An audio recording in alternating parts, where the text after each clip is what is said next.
everyone, I'm going to be reading from my Sunshine Stable series. I'm going to be reading Amina and the Amazing Pony. I've got my little reading companion Ella here, so I'm hoping she's going to enjoy it just as much as you. A riding school team, like a proper team at a show. Amina leaned over the side of her camp pony Nutmeg to hear a little better. She almost fell right off in excitement and was saved by her friend Willow grabbing her arm and pulling her back. Lainey, the riding instructor standing in the middle of the arena, chuckled. "That's right," Lainey said, "a Sunshine Stables team." Amina wiggled back into her saddle with a grin. "It sounds amazing," she said, looking at her friends, who were all gathered around her looking equally excited. They just had a brilliant jumping lesson and Lainey had called them into the middle of the arena. "How do we try out?"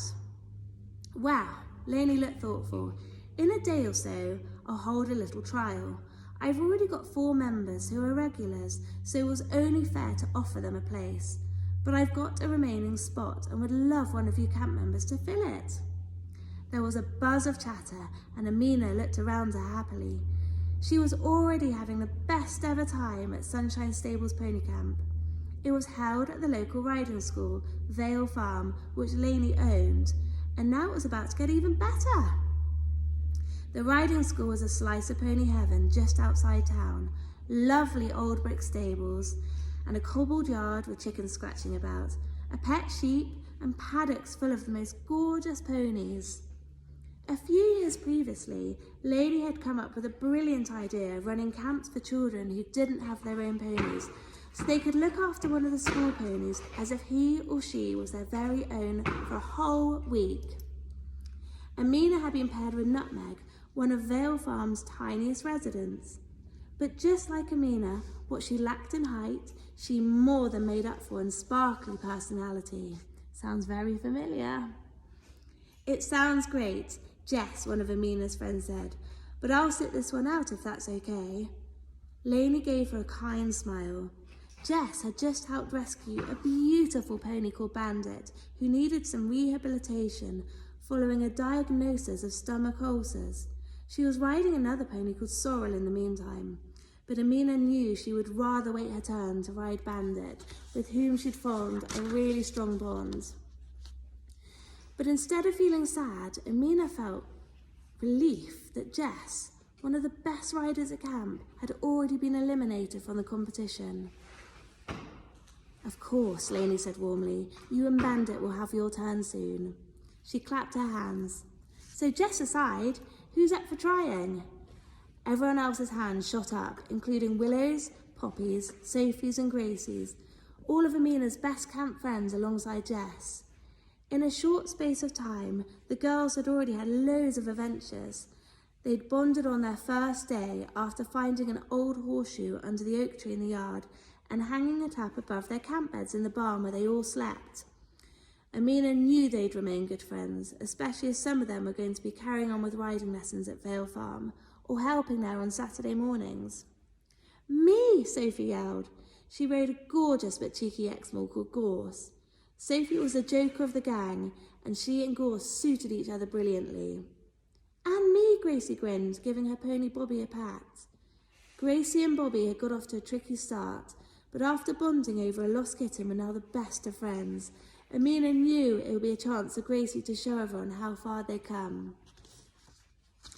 Amina felt the first twinge of real competition, and the excitement faded just a little. "I'd love to," Poppy said shyly, and everyone smiled. "I know Henry will look after me." She gave her dark bay pony a hug. With his bristly mane and heavy hooves, Henry wasn't the flashiest pony, but he was one of the camp stars, kind and trustworthy and talented too. "Definitely," Willow piped up. "As long as speed is involved, Luna and I will be there." Willow was an amazing runner, and Luna was a whizzy games pony. It was really clever, Amina marvelled, how Lainey just knew to match each rider with. She reached forward and gave Nutmeg a hug. "Just like me and Nutmeg," she thought. "We're perfect together." Apart from Jess, everyone wanted to try out. Amina gazed around the group, feeling the twinge of competition growing stronger. Wonderful! Lainey smiled at each and every rider as they all sat up a little straighter. If you make the team, we'll travel by horsebox to Wood Plains Showground, where we'll compete against other riding schools from the area. There's dressage and stable management, but the big event is always a show jumping in the afternoon. It's very exciting, loads of thrills and spills. I've seen teams move up from 10th place to win based on the show jumping. Amina was already lost in thought. She imagined loading Nutmeg up into Lainey's smart blue horsebox in a green rug with matching leg bandages. She'd be wearing a tracksuit over her cream jods to keep them clean, and then when she jumped, she would have a navy jacket with sparkly buttons like her show jumper hero Devon Jenkins wore at competitions. She imagined riding onto the green turf of the show jumping arena, Nutmeg wearing a sunshine stable saddle pad, flying over the colour poles, her turns sharper and faster than anyone else, her teammates cheering her on as she jumped the last in record time. She'd win the event for them. Then finally, a big red rosette and cantering around in a lap of honour. And remember, Lainey continued, it's meant to be fun, so don't get worried and don't take it too seriously. But Amina was taking it seriously. Everyone wanted that place, but no one wanted it more than Amina. This was a big chance to prove it had all been worth it. Someone enjoy it? I think so. Hope so. Thank you so much for listening. Bye.